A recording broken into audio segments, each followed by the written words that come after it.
Hi, friends. Chris Kelly here. Hey, that time of the week again. Let's talk a little bit about what's going in the market, what's going on in the market statistically, and just maybe talk a little bit more about what's going to happen going forward.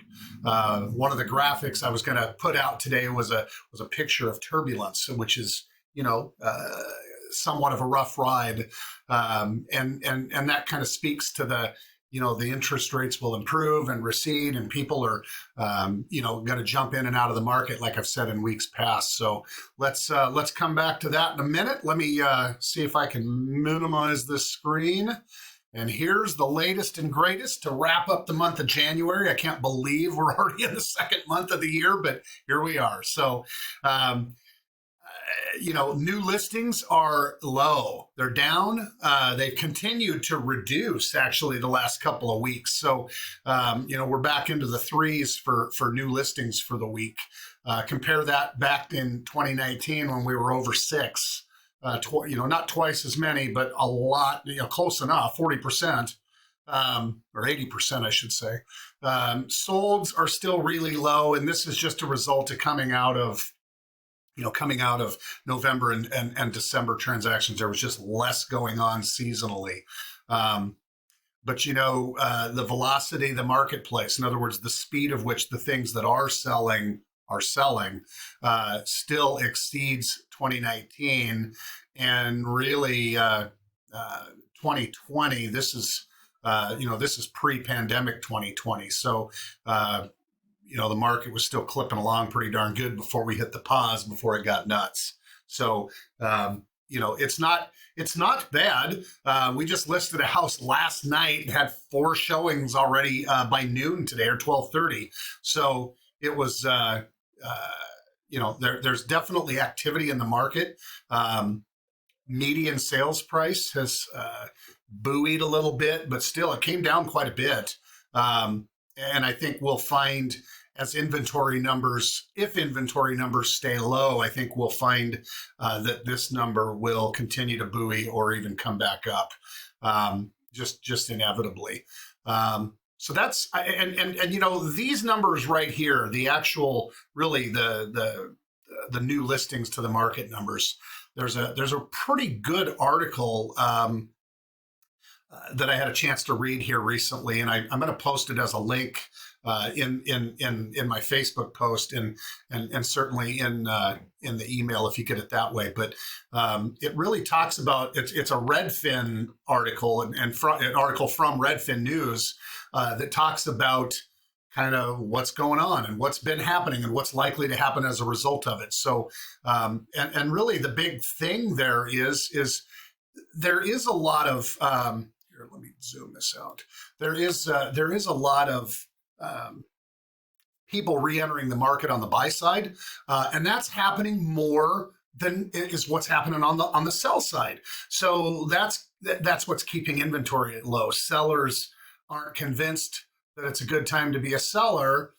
Some of these buyers are buyers that aren't sellers. A good chunk of them are, which would say that they're either first-time buyers looking, or people that don't have to sell in order to buy, which, believe it or not, that exists.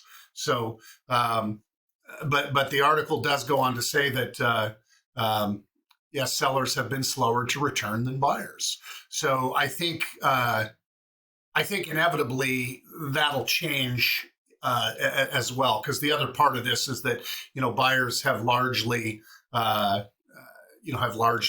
become accustomed to 5 and 6% money. I mean, that's become, all right, that's the world we live in. We need to get on with our life. So buyers are entering the market, notwithstanding, waiting for money to get cheaper.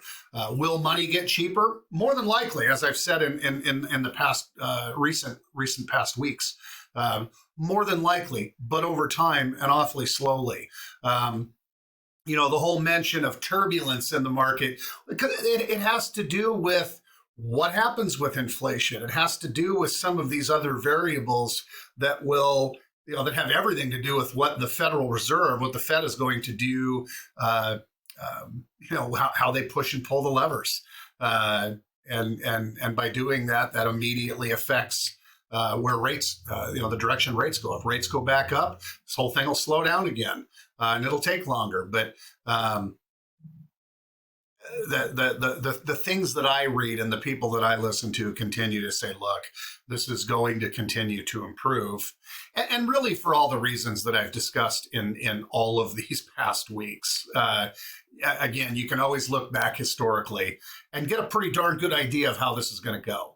Now, can you tell exactly how fast it's going or how long it's going to take for a market to cycle? Not exactly.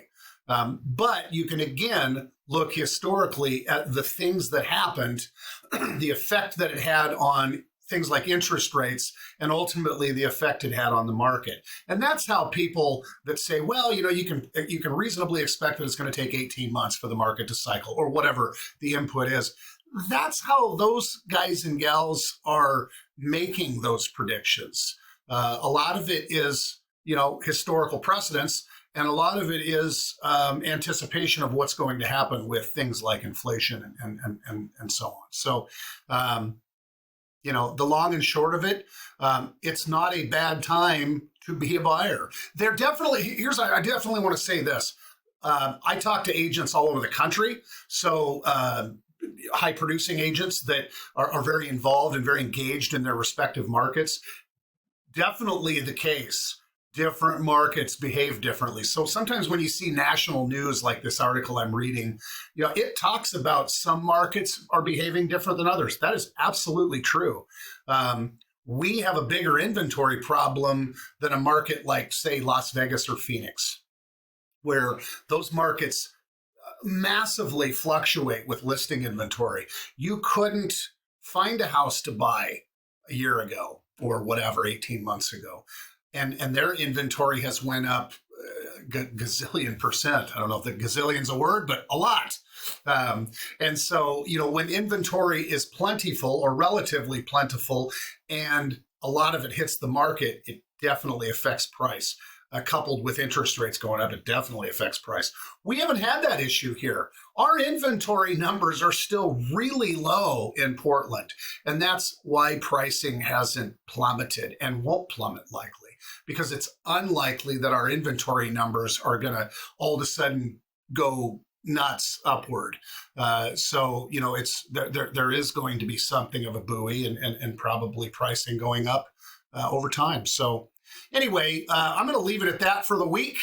As always, I just want you to know that my team and I are here for you and yours. If there's something going on, you have questions, just kind of want to talk through your circumstances, I'm always here to do that, as is my team. So, and I'll put out another public service announcement. I probably should say this more consistently.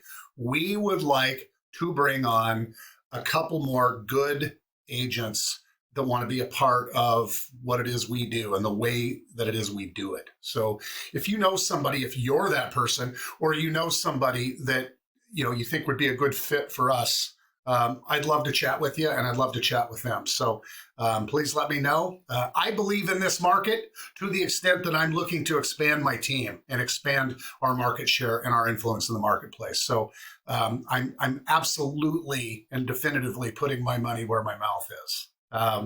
Anyway, you take care. And as I always say, until the next time.